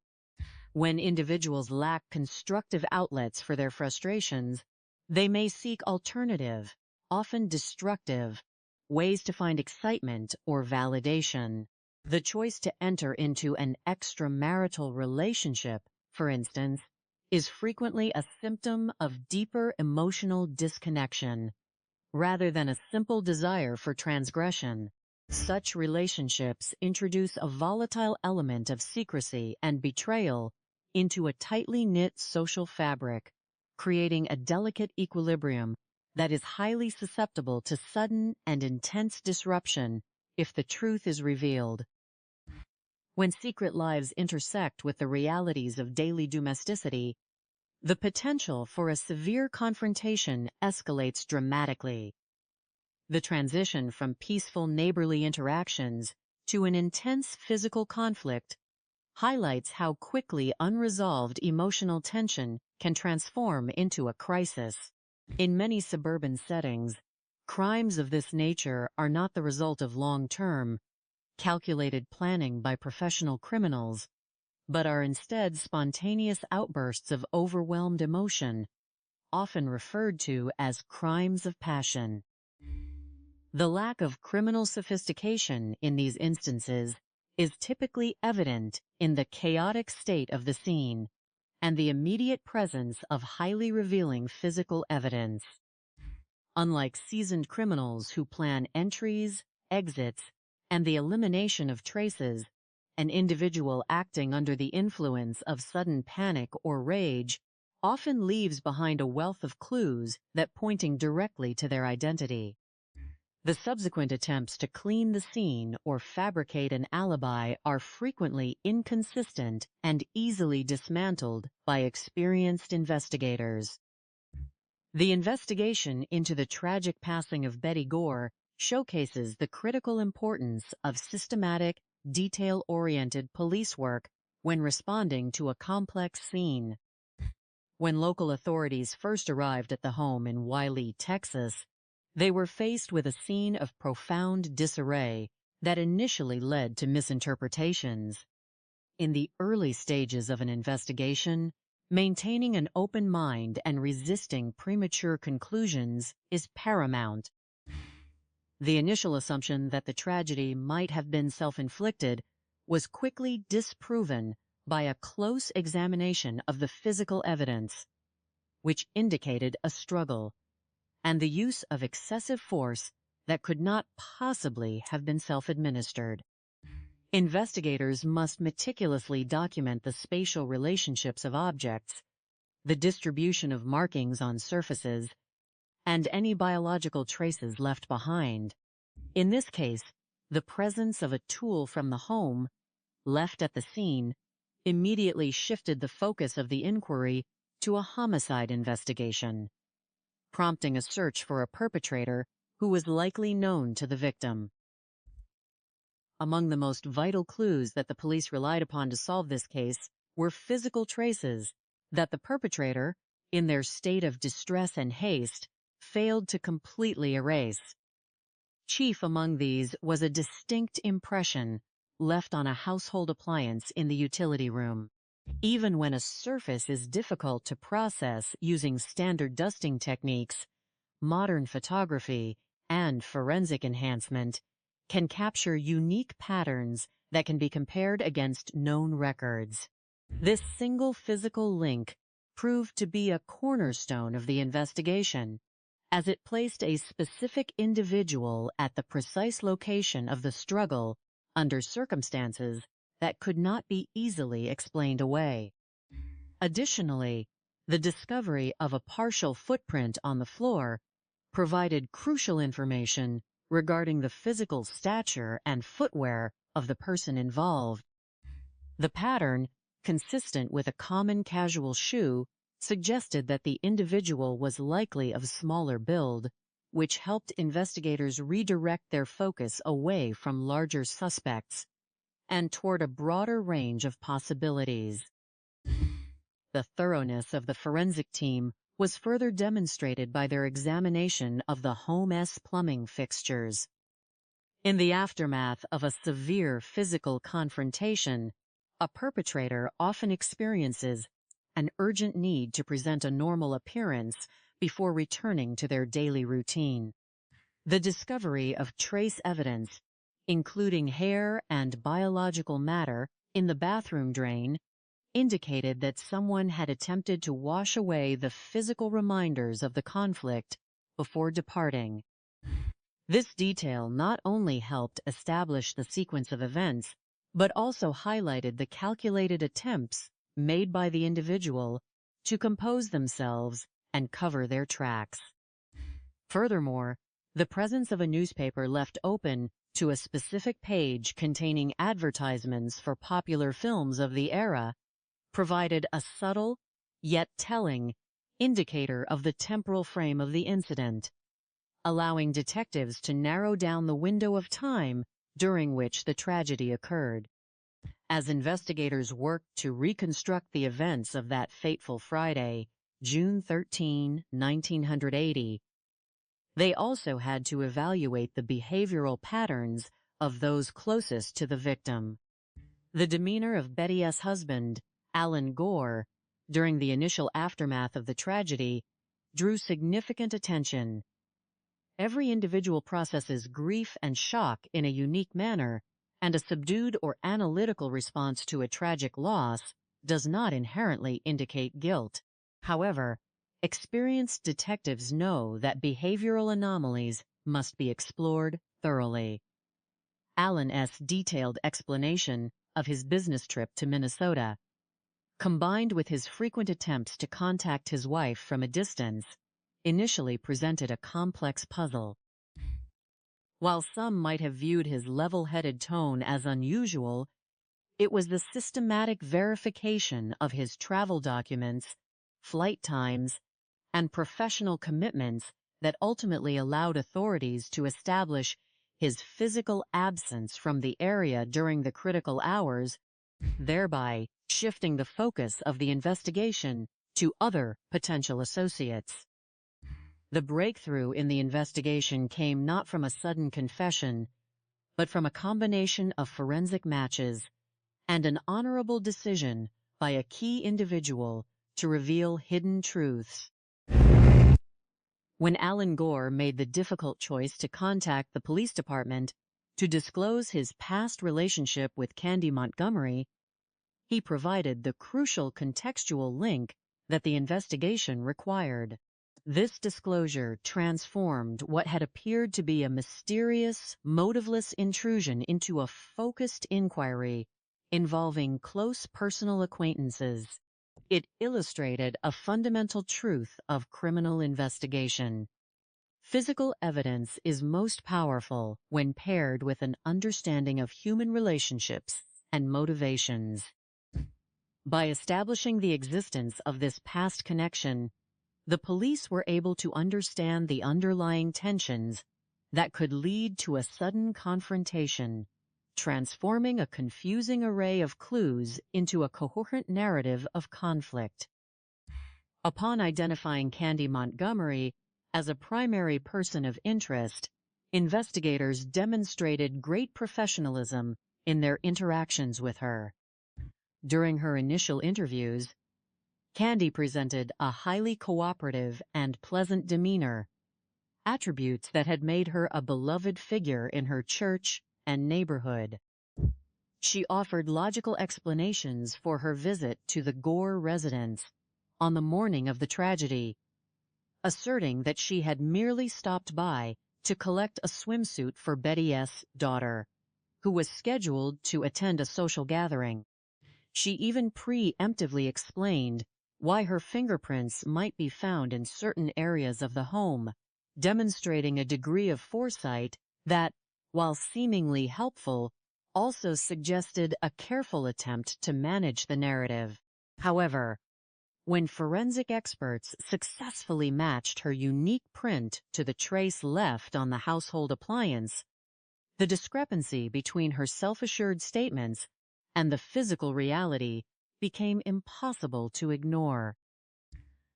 The legal proceedings that began in October of the year 1980 introduced further complexities to a case that had already deeply affected the local population.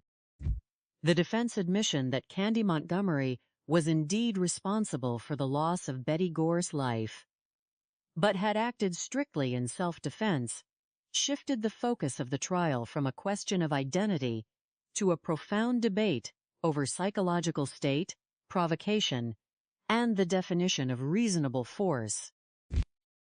The introduction of expert testimony regarding a hypnotic session, which suggested that a childhood trauma had been triggered during the physical struggle by a simple silencing gesture, introduced a highly unusual psychological element to the courtroom.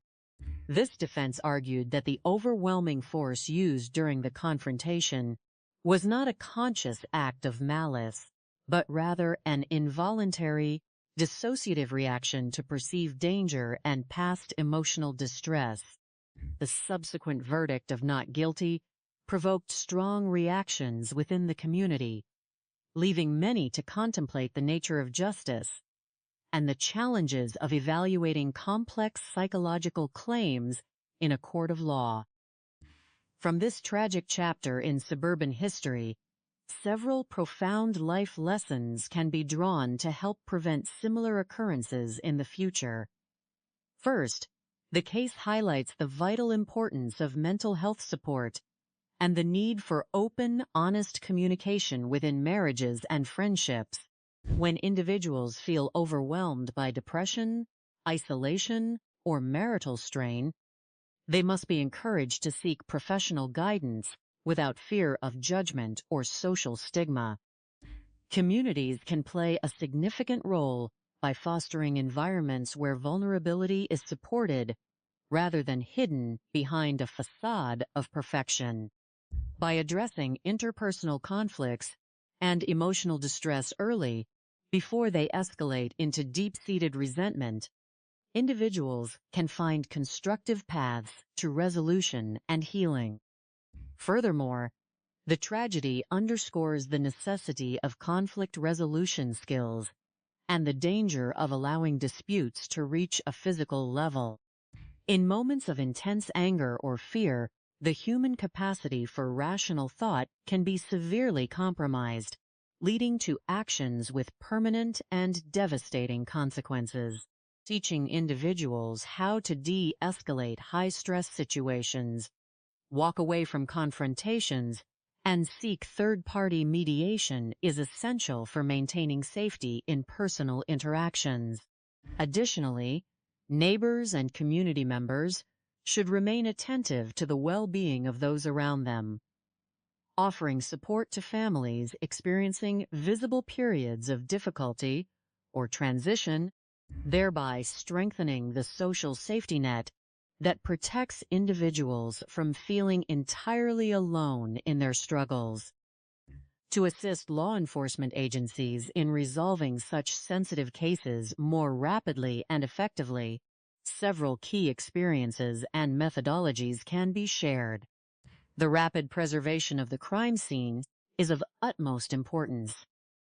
Securing the area immediately prevents the contamination of delicate physical traces, such as footprints and biological evidence. The integration of advanced forensic technologies, including high-resolution digital photography and rapid database matching for prints and DNA, can significantly reduce the time required to identify potential suspects. Moreover, establishing strong channels of communication with the public is essential, as even seemingly minor observations from community members, such as a child noticing a visitor at a specific hour, can provide the missing link needed to construct an accurate timeline. By combining meticulous physical analysis with a compassionate understanding of community dynamics, investigating forces can ensure that truth is uncovered and justice is served.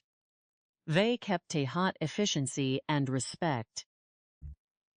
In reflecting upon the life of Betty Pomeroy Gore, it is essential to remember her not merely as the subject of a sensational legal proceeding, but as a dedicated educator, a loving mother, and a valued member of her community who brought joy to her students and family. Her memory serves as a reminder of the inherent worth of every human life and the profound responsibility of society to protect the vulnerable. The efforts of the Collin County Sheriff's Office and the supporting forensic teams demonstrate the tireless dedication of those who work to uphold the law and find answers in the wake of tragedy. Through their commitment to seeking the truth, they honor the memory of the lost and provide a vital service to the communities they protect, reinforcing the enduring triumph of order, empathy, and justice over chaos and conflict. The social atmosphere of suburban communities in the United States during the late 1970s and early 1980s was often characterized by an earnest desire for stability, predictability, and outward harmony. In towns like Wiley, Texas, which lay just beyond the bustling expansion of Dallas, families sought a quiet refuge where they could raise their children, participate in community institutions, and enjoy the benefits of a close-knit social fabric. This environment was self-consciously quaint, defined by historical structures, local churches, and a slow, comfortable pace of life. Within these idyllic neighborhoods, personal identity was frequently tied to civic participation, religious involvement, and the maintenance of an unblemished family image. However, beneath this polished surface, the human experience remained complex, sometimes harboring unexpressed emotional struggles, unfulfilled aspirations, and interpersonal tensions that, when left unaddressed, could escalate into profound tragedy. The reliance on public perception as a measure of personal success often created an environment where individuals felt unable to openly discuss their psychological difficulties, marital discord, or personal dissatisfactions, thereby inadvertently fostering the conditions for sudden, unexpected crises. Among those who sought this suburban dream was Betty Pomeroy, who grew up in a small town in Kansas during the 1950s. Born in the year 1950, she was known for her vibrant participation in school activities, music, and student leadership, harboring a lifelong ambition to become an elementary school teacher. While pursuing her education, she met Alan Gore, an academically oriented graduate teaching assistant. Their connection was immediate, leading to their marriage in January of the year 1970. The union was viewed by their peers as a classic success story, blending professional ambition with domestic promise. Following their marriage, Alan secured a position in the rapidly expanding electronics and computing industry, which eventually prompted their relocation to the Dallas area.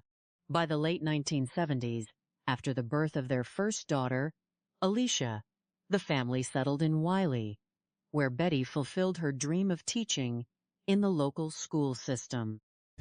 The Gores established themselves as active members of a local Methodist church, which served as both a spiritual anchor and the primary center for their social life, bringing them into contact with other young families sharing similar values and lifestyles. It was within this Jhat Uro Jhat community that the Gores developed a close friendship with Pat and Candy Montgomery. Candy Montgomery was an outgoing, highly social individual who had spent her youth moving frequently as the daughter of a military service member. This background had instilled in her a remarkable capacity for socializing and integrating quickly into new environments. After marrying Pat, a successful electronics engineer, Candy chose to embrace the traditional role of a suburban homemaker and mother. Her energetic personality made her a prominent figure in the church, where she taught Sunday school, sang in the choir, and organized community events. The two families quickly bonded, as their children were of similar ages and frequently socialized, participating in sleepovers, swimming excursions, and shared family outings. To any outside observer, the friendship between the two households represented the pinnacle of suburban mutual support, a network of young, successful professionals raising the next generation in a safe and nurturing environment. Despite these positive appearances, the domestic lives of both families were subject to significant internal pressures. Betty struggled profoundly with postpartum depression following the birth of her second daughter in the year 1979. During this era, psychological struggles of this nature were frequently misunderstood or kept private due to the social stigma surrounding mental health. The emotional distance created by this undiagnosed suffering put an immense strain on the marriage of Betty and Alan, leading to a sense of disconnection and mutual frustration. In an effort to revitalize their relationship, the couple participated in a church-sponsored marriage enrichment program, which initially appeared to succeed in renewing their emotional bond and restoring harmony to their household. However, prior to this period of reconciliation, the emotional void within the marriage had already contributed to the development of an extramarital relationship between Alan Gore and Candy Montgomery. The relationship between Alan and Candy began following a recreational church activity, developing under highly structured and compartmentalized parameters. Both parties, seeking an escape from the routine and pressures of their domestic lives, agreed to enter into the arrangement with the explicit understanding that it would remain purely physical and free from emotional entanglement.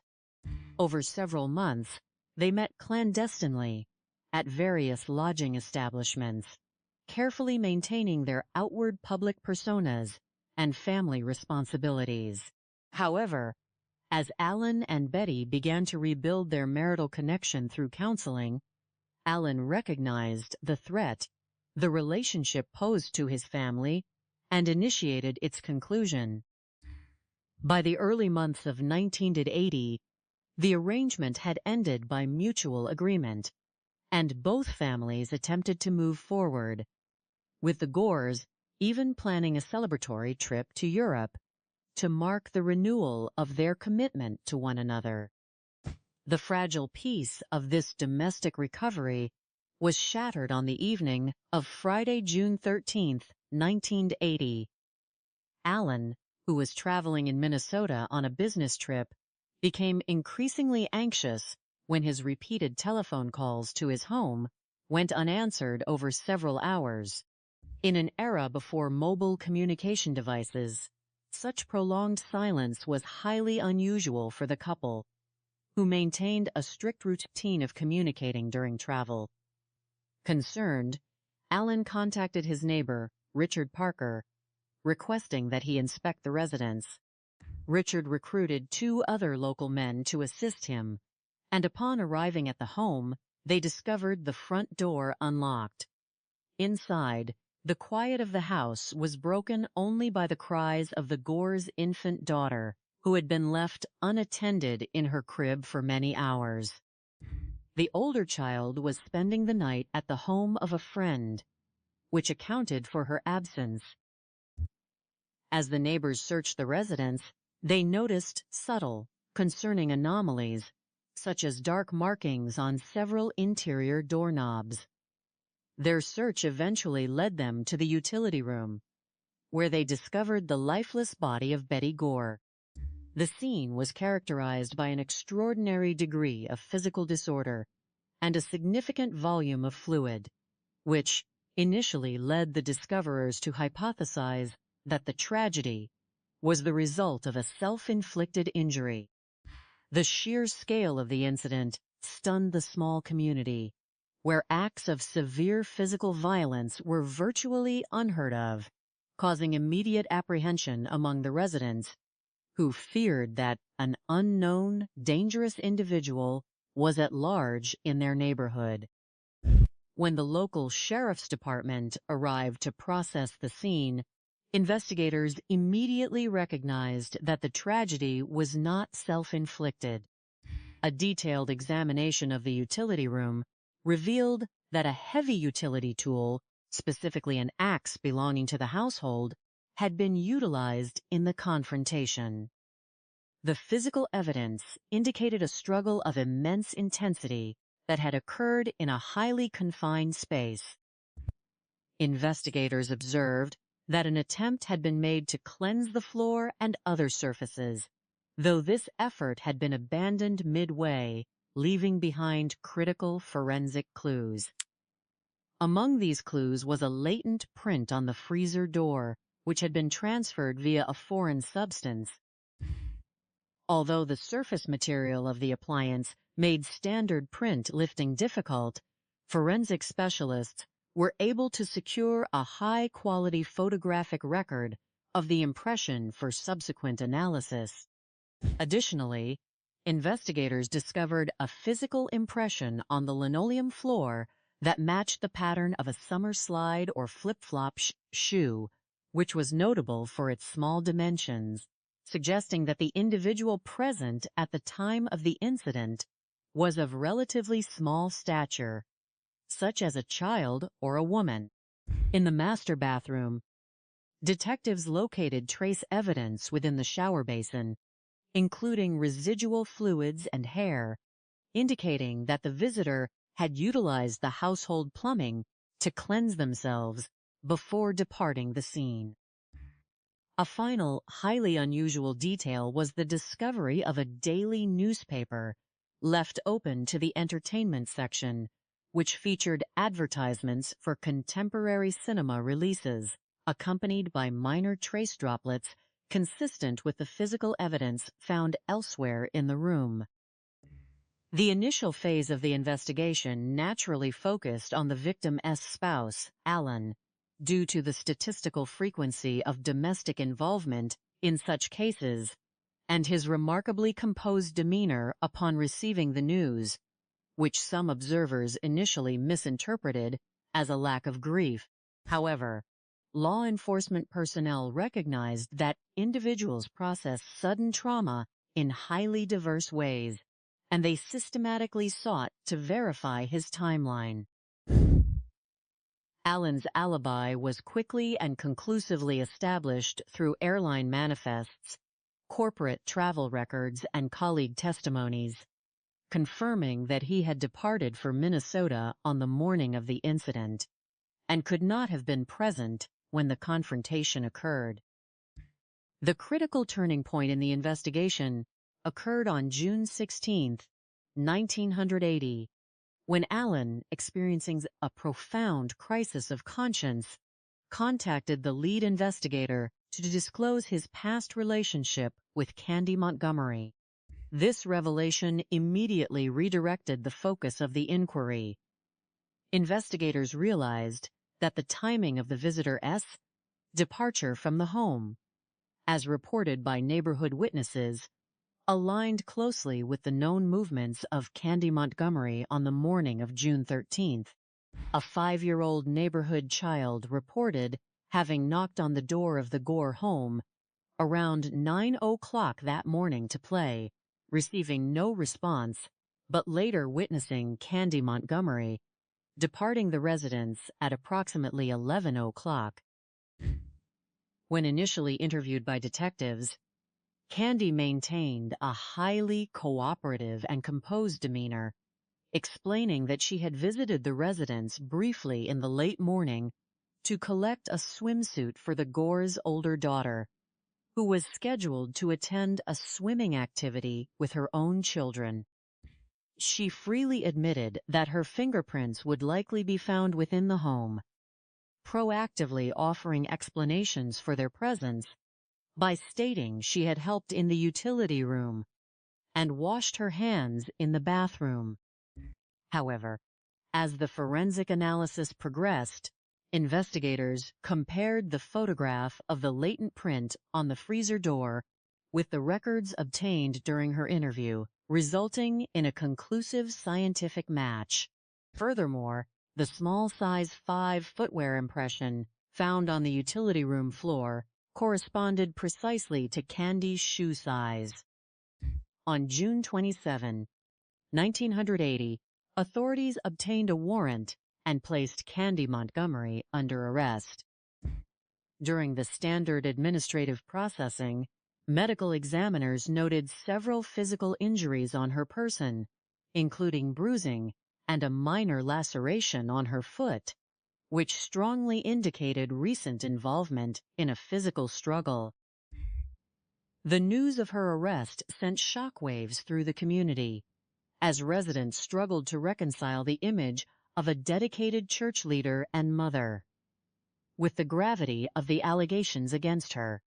The contrast between her public persona and the physical evidence presented a complex challenge for both the community and the legal system.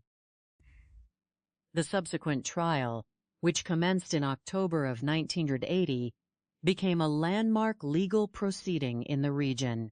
The defense introduced an unexpected strategy, admitting that Candy Montgomery was indeed responsible for the physical actions that resulted in Betty Gore's death, but asserting that her actions were committed entirely in self-defense. The defense argued that, upon Candy's arrival at the home to collect the swimsuit, Betty had confronted her regarding the past relationship with Alan. According to this narrative, the confrontation escalated rapidly when Betty secured the utility tool from the garage and presented it in a threatening manner, leading to a desperate physical struggle for control of the implement. To address the excessive nature of the response, which involved over 40 distinct impacts, the defense introduced expert psychological testimony. A prominent psychiatrist testified that during the struggle, a specific silencing gesture made by Betty had triggered a profound, subconscious psychological reaction in Candy, rooted in an unresolved childhood trauma.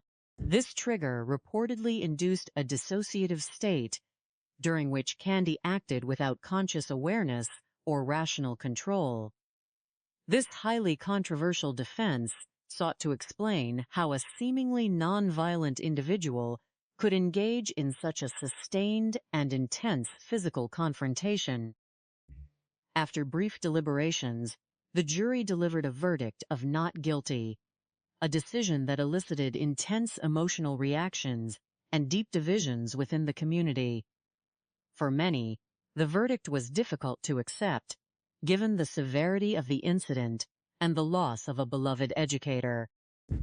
The outcome highlighted the complexities of the legal definition of self-defense and the challenges of evaluating psychological states during moments of extreme crisis. The case left an enduring mark on the town of Wiley, serving as a sobering reminder of the potential for hidden tensions to disrupt the peace of suburban life.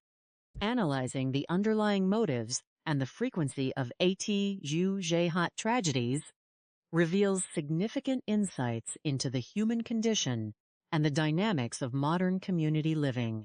In many suburban environments, the intense pressure to conform to social expectations and maintain a perfect exterior can lead to the suppression of genuine emotional needs. When individuals feel unable to express vulnerability, seek counseling for depression, or address marital dissatisfaction openly, these unresolved issues can fester. The pursuit of alternative outlets, such as secret relationships, often introduces immense guilt, anxiety, and conflict into already fragile dynamics. When these hidden realities are suddenly brought to light, the resulting emotional confrontation can be incredibly volatile, especially when occurring between individuals who lack effective conflict resolution skills or psychological support systems. From an investigative standpoint, this case underscores the vital importance of meticulous physical evidence collection and scientific analysis. The forensic details that ultimately resolved the inquiry, the unique print on the freezer appliance, the footwear impressions, the trace biological evidence in the bathroom, and the alignment of physical injuries on the suspect demonstrate that even the most carefully constructed alibis or attempts to clean a scene cannot fully erase the physical reality of a struggle. Modern law enforcement relies heavily on these objective physical truths, which transcend subjective personal testimonies or initial community perceptions. Today, advancements in rapid DNA analysis, digital forensics, and advanced fingerprint databases allow investigators to process such critical clues with even greater speed and precision, reducing the time required to identify individuals of interest and secure communities during active investigations. Preventing such tragic outcomes requires a collective commitment to fostering healthier, more transparent communities.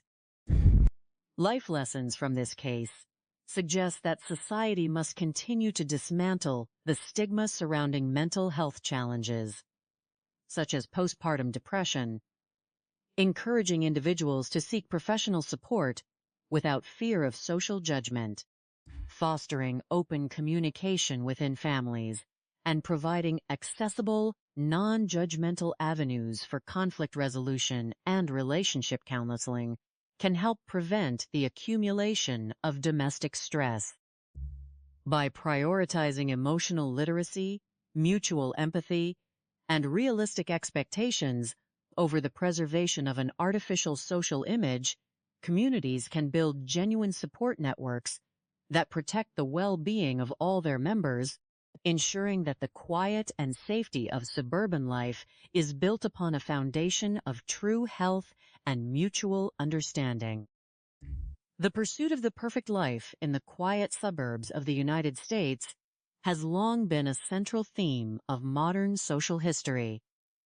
During the late 70s and the early 80s, families sought refuge from the rapid pace of major cities by relocating to smaller outer communities. In the state of Texas, the town of Wiley represented the ideal version of this movement. It was a place characterized by its slow pace, its historic church, and its tight-knit community where neighbors looked out for one another, and doors were rarely locked. The prevailing belief was that these quiet neighborhoods were safe havens, entirely insulated from the complex interpersonal conflicts and tragedies that often characterized larger urban centers. Yet, history has shown that the pressure to maintain a flawless outward appearance in a highly traditional environment can sometimes create deep psychological strain.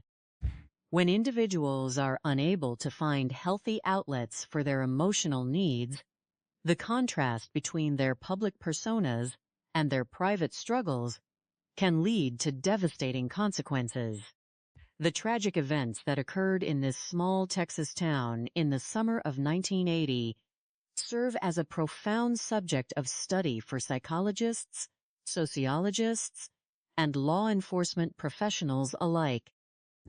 To understand how such a tragedy could unfold in a community that valued peace and neighborly support, one must examine the lives of the individuals involved. Betty Pomeroy Gore was a young woman who had grown up in a small town in Kansas. Born in 1950, she was known for her popularity, her active participation in school activities, and her deep commitment to education. She pursued her dream of becoming an elementary school teacher, a role that allowed her to channel her warmth and care into the development of young minds.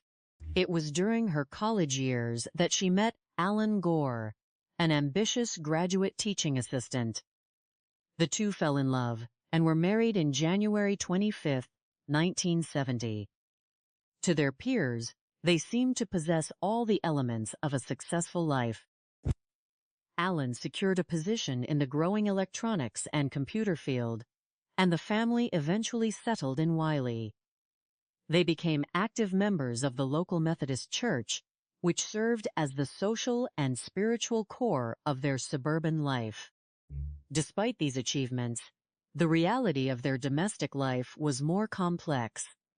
Betty struggled VCAP, ante hot, periods of deep emotional distress, particularly after the birth of her children, which placed a significant strain on her marriage.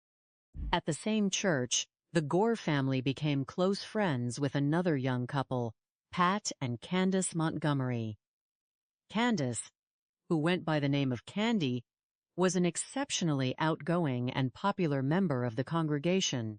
She was deeply involved in community affairs, taught Sunday school, sang in the choir, and was widely regarded as a friendly and helpful neighbor. Having grown up in a military family, Candy had developed a highly adaptable and social personality, allowing her to easily connect with people from all walks of life. However, beneath this energetic exterior, she experienced a profound sense of dissatisfaction with the routine nature of her suburban existence. She sought excitement and validation, qualities that she felt were lacking in her stable but predictable domestic life. The friendship between the two families grew close because their children socialized and spent time together, creating a natural bond between the mothers. The catalyst for the eventual tragedy began when Candy decided to seek a distraction from her routine. Following a church sporting event, she expressed a mutual attraction to Alan. After a period of consideration, the two decided to embark on a secret relationship. In an attempt to manage the situation and prevent any disruption to their respective families, they established strict rules for their interactions.